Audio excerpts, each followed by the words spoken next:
Hello students, welcome to my channel gain with Tushar. আজকের ভার্বেরই আর একটা পার্ট নিয়ে আমরা আলোচনা করব। দেখো, ভার্ব সম্বন্ধে যদি ঠিকঠাক না জানা যায় তাহলে কিন্তু তুমি সেন্টেন্স ঠিক করে আহ, লিখতে পারবে না, ঠিক করে বলতে পারবে না, পড়ে অনেক সময় মানে উপলব্ধি হবে না যেটার মানে কি। ঠিক আছে? তো ভার্ব সম্বন্ধে তোমাদের সম্যক ধারণা দেওয়ার জন্য ভার্বেরই একটা খুব গুরুত্বপূর্ণ ভার্বের একটা পার্ট নিয়ে আলোচনা করব। সেটা হলো ফিনাইট আর নন ফিনাইট ভার্ব। এই প্রবলেমটা আমি দেখেছি 7, 8, 9, 10 সবার মধ্যে আছে। ঠিক আছে? ফিনাইট ভার্ব, নন ফিনাইট ভার্ব কেন প্রবলেমে পড়ে? 8-9 গিয়ে কেন প্রবলেমে পড়ে? যখনই পড়ছে সে ফ্রেজ কাকে বলে? তো ফ্রেজ কি? তার মধ্যে গ্রুপ অফ ওয়ার্ডস যার মধ্যে কোনো ফিনাইট ভার্ব থাকবে না। ফিনাইট ভার্ব থাকবে না মানে, ঠিক আছে? এইটা লেখা থাকে হলো ফ্রেজের সঙ্গে। ক্লোজের সঙ্গে কি লেখা থাকবে? সাবজেক্ট থাকে, সেটা লেখা থাকবে। তাছাড়া আরেকটা কথা থেকে সেখানে একটা ফিনাইট ভার্ব থাকছে। তা তুমি যদি ফিনাইট নন ফিনাইট এইটা ভালো করে না বোঝো তাহলে কিন্তু আর ওই সেন্টেন্সটা বা ওই ফ্রেজ ঠিক করে বুঝতে পারবে না কোনটা ফ্রেজ কোনটা ক্লোজ। সেটা তোমার কাছে কিন্তু পরিষ্কার কোনোদিন ধারণা হবে না। আর মুখস্থ রাখতে হবে, মুখস্থ রেখে তারপর তোমাদের কিন্তু বুঝতে হবে। আর তাতে তোমার শেখাটা হবে না ঠিকঠাকভাবে। তা ফিনাইট ভার্ব কি? ফিনাইট ভার্ব হলো সমাপিকা ক্রিয়া। এই কথাটা যদি বলো, তুমি যদি বাংলায় চিন্তা করো তখনই কিন্তু তোমার কাছে জিনিসটা ক্লিয়ার হয়ে যাবে। সমাপিকা ক্রিয়া। আর নন ফিনাইট কি হলো? অসমাপিকা ক্রিয়া। সমাপিকা ক্রিয়া কি? যেটা দিয়ে তোমার মনের ভাব একদম সম্পূর্ণভাবে প্রকাশ পেয়েছে। ঠিক আছে? তো নেই, কোনো বাধা নেই। আর অসমাপিকা ক্রিয়া কি? যেটা বাধা বাধা আছে। আমি খাইতে খাইতে বা নাচতে নাচতে হেঁটে চললাম। ঠিক আছে? হেঁটে চললাম যেটা, সেটা কিন্তু ফিনাইট হয়ে গেল। কিন্তু এই তে দিয়ে যেগুলো বললাম, খাইতে খাইতে, চলতে চলতে বা বলতে বলতে, এইরকম শব্দ যেগুলো ব্যবহার করি সেইগুলোই কিন্তু ইংরেজিতে হয়ে যাচ্ছে তোমার নন ফিনাইট। ঠিক আছে? আমি স্কুলে যাচ্ছি, হয়ে গেল আমি স্কুলে যাচ্ছি, একদম ক্লিয়ার কনসেপ্ট, এর মধ্যে কিছু নেই। এই যে গোটা, এখানে এই গোটা কিন্তু হলো ফিনাইট ভার্ব। এখানে আমার এই গো দিয়ে আমার একদম সম্পূর্ণ মনের ভাবটা বা সম্পূর্ণ আমি যেটা বলতে চাইছি একদম, আমি আধা আধা বলিনি বা আধা আধা বলতে চাইনি, পুরো ভাবটাই ক্লিয়ার করলাম। সেটা হলো গিয়ে, এটা হলো ফিনাইট ভার্ব। ঠিক আছে? আর ডন ফিনাইট ভার্ব কি? আমি স্কুলে যাই লিখতে পড়তে। এই যে লিখতে পড়তে, এটা শেষ হয়নি কিন্তু লিখতে। আমি লিখছি বা আমি ওখানে বসে বসে পড়ছি। ঠিক আছে? অনেকক্ষণ ধরে পড়ছি সেরকম কোনো কথা না। আমি স্কুলে যাই লিখতে পড়তে। বাংলায় যদি বোঝো এইগুলাই কিন্তু নন ফিনাইট ভার্ব, লিখতে পড়তে। ঠিক আছে? আর আমি স্কুলে যাই, আমরা মাছ ধরি, তারা খেলা করে, তারা নাচ করছে, ও গান করছে, তারা পড়াশোনা করছে। এইগুলো এই এই যেখানে আছে, এই যে ভার্বগুলো আছে এগুলো কিন্তু হলো তোমার সব ফিনাইট ভার্ব। ঠিক আছে? তো তার দুটো পার্ট দেখলাম, আরেকটু আমি বোঝার চেষ্টা করি। একদম দেখো, কখনো কখনো, ঠিক আছে, এই যে ব্যবহার অনুযায়ী কিন্তু অনেক সময় ফিনাইট ভার্বটাও নন ফিনাইট ভার্ব হয়ে যায়। ঠিক আছে?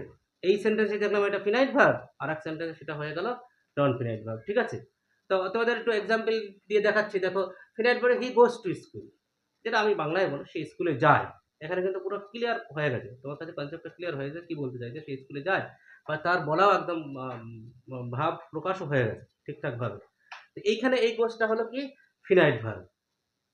He does not like to go to school.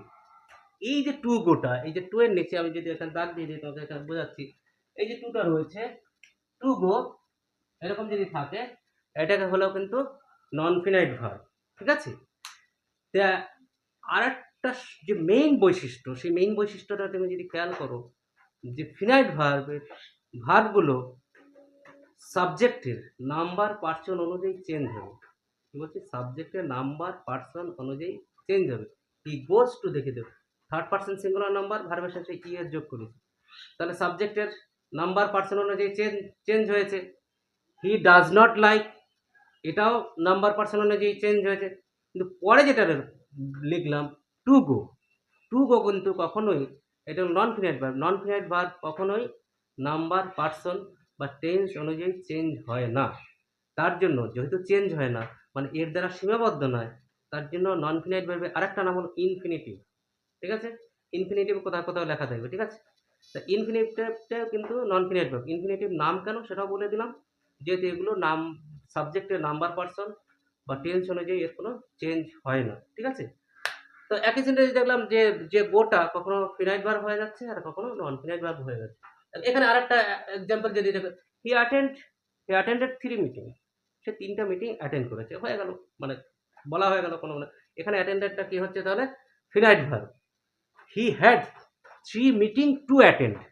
এই যে টু দিয়ে অ্যাটেন্ড লিখলাম, টু এর পরে অ্যাটেন্ড হলো। সাধারণত টু দিয়ে যদি কোনো ভার্ব থাকে সেগুলোই নন ফিনাইট ভার্ব হয়। ঠিক আছে? এখানে এই টু অ্যাটেন্ডটা কিন্তু হয়ে গেল কি তোমার নন ফিনাইট ভার্ব বা ইনফিনিটিভ। ঠিক আছে? তো ইনফিনিটিভ এটা বুঝলি। এইবার ইনফিনিটিভ এর আগে কি বলছিলাম? ইনফিনিটিভ আগে টু বসছে। সবসময় কি টু বসছে। টু বসে সেটা ইনফিনিটিভ বা নন ফিনাইট ভার্ব হচ্ছে।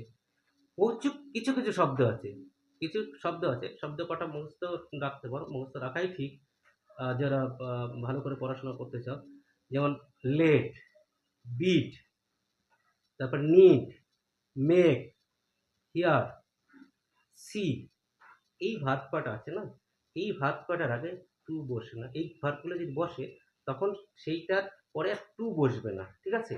তো এই ধরনের ভার্বগুলোকে বলা হয়, এই ধরনের ভার্বের যখন ব্যবহার হবে, যে সেন্টেন্সে ব্যবহার হবে, সেই সেন্টেন্সকে বলা হয় বিয়ার ইনফিনিটিভ ব্যবহার। বিয়ার মানে খালি, মানে সেখানে টু থাকবে না। তাহলে যে সেন্টেন্সটা যদি বলি, let him sit here. Let যেহেতু ব্যবহার করেছি, সেন্টেন্সের মধ্যে লেট ব্যবহার করছি, টু সিট না বলে আমি সিট হিয়ার বলছি। লেট হিম সিট হিয়ার, তাকে এখানে বসতে দাও। তো এই যে সিটটা, এটা কিন্তু হয়ে গেল বিয়ার ইনফিনিটিভ। ঠিক আছে? I made him run. To run না দিয়ে শুধু রান দিলাম, আই মেড হিম। এটা ফিনাইট ভার্ব। হ্যাঁ, এটা মেডটা finite verb. I made him run. To run হয়ে শুধু রান হয়েছে, এটাকে বলে বিয়ার ইনফিনিটিভ। বা এখানে টু বসেনি, তার জন্য খালি। বিয়ার মানে খালি, বা খালি পায়ে চলা বিয়ার ফুটেজ বলি না আমরা, সেরকম খালি হয়ে গেল। I saw him do the math. I saw him to হবে না কিন্তু, টু ডু দ্য, যেহেতু এখানে স বসেছে তার জন্য এই ডুটা কিন্তু বিয়ার ইনফিনিটিভ হিসেবে ব্যবহার হয়েছে। ঠিক আছে? তো এই একটা গেল। আরেকটা যেটা হচ্ছে হ্যাভ টু। তোমরা সবসময় ম্যাক্সিমাম মানুষ ব্যবহার করে থাকে হ্যাভ টু। এটাকে কিন্তু বলে এই হ্যাভ টু ইনফিনিটিভটা কি হিসাবে বসে? অব্লিগেশন হিসেবে। অব্লিগেশন মানে বাধ্যতা। হ্যাঁ, you have to draw the withdraw the claim. ঠিক আছে? বা you have to bring a ball. তোমার একটা বল আনতে হবে, এরকম যে ব্যবহার করছি আমরা। ইউ হ্যাভ টু উইথড্র, আমরা এখান থেকে ক্লেমটা তোমাকে তুলতে হবে। ঠিক আছে? আর দেখা যাচ্ছে যে এই ইনফিনিটিভে কিন্তু কখনো দেখা যাচ্ছে ইনফিনিটিভ ভার্বটা ইনফিনিটিভ সে কিন্তু সাবজেক্ট হিসাবে ব্যবহার হয়ে থাকে। তার যদি একটা উদাহরণ বলি, তাহলে to see is to believe. To সিটা এখানে কিন্তু সাবজেক্ট হিসেবে বসছে। টু সি ইনফিনিটিভ, কিন্তু ইনফিনিটিভ এখানে সাবজেক্ট হিসেবে বসছে। ঠিক আছে? তো মোটামুটি তোমার আমার যা মনে হয় ইনফিনিটিভের মধ্যে যা আছে, হ্যাঁ, বা ফিনাইট ভার্ব কি, ফিনাইট নন ফিনাইট ভার্ব সম্বন্ধে যে আলোচনা, মোটামুটি সমস্ত কিছুই আলোচনা হয়েছে। তোমরা যদি ঠিক করে ভিডিওটা দেখো তাহলে কিন্তু আর এই সম্বন্ধে আম, কোনো ডাউট থাকবে না। ঠিক আছে? আর ডাউট না রাখাই ভালো। ফিনাইট নন ফিনাইট ভার্ব না বুঝলে তুমি কিন্তু ফ্রেজ ক্লজ এগুলো বুঝতে পারবে না পরে। ঠিক আছে? এইটা খুব ভালো করে ভিডিওটা দেখবে, ফলো করবে। তো আজকের ভিডিও এই অবধি। ঠিক আছে? পরের ভিডিওতে দেখা হবে। কিন্তু খুব ইম্পর্টেন্ট যেটা, সেটা হলো এই ভিডিওটা কিন্তু সবার মধ্যে যারা পড়াশোনা করছে সবার কাছে শেয়ার করে দাও। অনেকেরই দরকার, অনেকে বুঝতে পারে না। ফিনাইট নন ফিনাইট বুঝতে বুঝতে অনেক ক্লাস পার হয়ে যায়, কিন্তু এটা ভালো করে বুঝে না বলে ফ্রেজ ক্লোজ এই সম্বন্ধে আইডিয়া ঠিকঠাক তৈরি হয় না। ঠিক আছে? রাখি, দেখা হবে পরবর্তী ভিডিওতে।